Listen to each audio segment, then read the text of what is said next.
வணக்கம். Welcome to good life. நான் Lavanya Austin பேசுறேன். இன்னைக்கு நம்ம பார்க்கக்கூடியது முடி, ஹேர பத்தி பார்க்க போறோம். நம்ம தாத்தா, பாட்டி உள்ள காலத்துல தினமும் தலைக்கு எண்ணெய் தேய்க்கிறது வழக்கமா இருந்தது.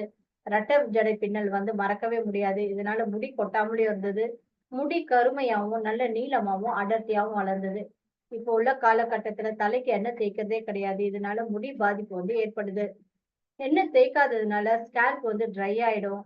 இதனால பாத்தீங்கன்னா, முடி வேர்ல இருந்து கழலும், முடி உடையும், டாண்ட்ரஃப் ஏற்படும். இந்த மாதிரி நெறைய பிரச்சனைகள் முடியில பாதிப்பை ஏற்படுத்தும்.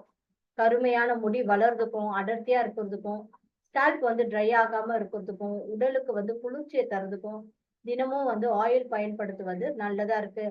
ஹேர் ஃபால பத்தி பார்த்தோம் அப்படின்னா, முடி உதிர்வு ஒரு காமனான ஒரு விஷயம் தான். தினமும் 50ல இருந்து 100 முடிகள் வரை உதிரும். அது மட்டும் இல்லாம ஹேர் வாஷ் பண்ண பிறகும் முடி கொட்டுறது, இதெல்லாம் ஒரு சாதாரணமான விஷயம் தான்.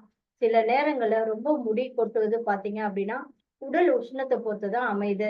கையினால முடிய தொட்டாலோ, இல்லன்னா தலை குளிச்ச பிறகு துவட்டும்போது, டவல்ல முடி இருந்தாலோ, தூங்கி எழுந்திரிச்ச பிறகு பில்லோ கவர் மேல முடி இருந்தாலோ, இதெல்லாம் நம்ம கவனிக்கணும். அது மட்டும் இல்லாம, இந்த முடி இல்லன்னா நம்மளோட முகம் பார்க்க வித்தியாசமா இருக்கும். இந்த முடி இல்லாம நெறைய பேர் மன அழுத்தத்தினால பாதிக்கப்படுறாங்க. இத மனதில் கொண்டு நம்ம என்ன பண்ணணும்னா, நம்ம முகத்திற்கும், தோற்றத்துக்கும் அழகு சேர்ப்பதற்காகவே கடவுள் நம்மளுக்கு முடிய குடுத்திருக்காரு. இதை பராமரிப்பது மிக முக்கியம், அவசியமும் கூட. முடி உதிர்வதற்கான காரணங்கள் என்னன்னு பார்த்தோம் அப்படின்னா, சரியான ஊட்டச்சத்து இல்லாததுனால, காலநிலை மாற்றம், தண்ணீர் மாற்றம் என்னன்னு பார்த்தோம் அப்படின்னா, உப்பு தண்ணிய யூஸ் பண்றது, கெமிக்கல் ஷாம்பு, ஆயில் இந்த மாதிரியான இது யூஸ் பண்றது.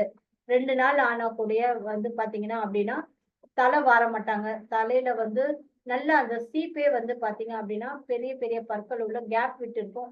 இந்த மாதிரி யூஸ் பண்ணும்போது முடி உத அ கொட்டுவத தடுக்கலாம். டைபாய்டு ஃபீவர், ஆஃப்டர் டெலிவரி இந்த மாதிரி கூட முடி உதிர்வு ஏற்படும். ஸ்கேல்ப் ட்ரையா இருக்கிறதுனாலயும், முக்கியமா பார்த்தீங்கன்னா, மன அழுத்தம், டென்ஷன் இதெல்லாம் இருக்கிறதுனாலயும் முடி கொட்டுறதுக்கு காரணமா அமையுது. இதெல்லாம் சரி செய்யக்கூடியதான். இந்த முடி உதிர்வ இயற்கையான முறையில தயாரிக்கப்பட்டது. அதுதான் பார்த்தீங்க அப்படின்னா, on and on Mahabhringaraja hair oil. இது இருக்கக்கூடிய மூலிகைகள் பார்த்தோம் அப்படின்னா, ஆவாரம்பூ எண்ணெய், ஆலிவ் எண்ணெய், நெல்லிக்காய் எண்ணெய், கரிசலாங்கண்ணி, வேம்பு எண்ணெய், ஆலோவேரா எண்ணெய், பாதாம் எண்ணெய் என 7 வகையான மூலிகைகளால தயாரிக்கப்பட்டது. இதோட பயன்கள் என்னன்னு பார்த்தோம்னா, முடி அடர்த்தியா வளர்வதற்கு பயன்படுது. இளநரைய தடுக்குது, இளம் வழுக்கைய போக்குது, ஈறுப்பேன் போன்றவற்றை சரி செய்து முடி கொட்டுவதை தடுக்குது, முடி உதிர்வதை சரி செய்யும், கருமையா வளரும். ஸ்கேல்ப்ல ரத்த ஓட்டத்த அதிகரிக்குது. ஸ்ட்ரெஸ், டென்ஷன குறைச்சு மனத்த ரிலாக்ஸா வச்சுக்குது.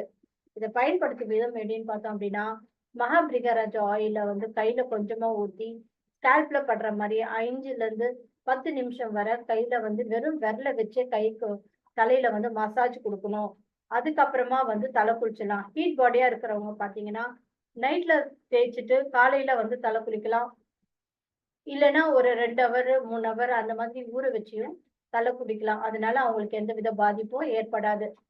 அதுவே கோல்டு பாடியா இருக்கிறவங்க பார்த்தீங்கன்னா, 5லேருந்து 10 நிமிஷம் வரை இந்த மாரி 5 நிமிஷம் மசாஜ் குடுத்துட்டு, ஒரு 5 நிமிஷம் ஊற வச்சுட்டு, அதுக்கப்புறமா தல குளிக்கிறது மூலியமா அவங்களுக்கு எந்தவித பாதிப்பும் ஏற்படுத்தாது.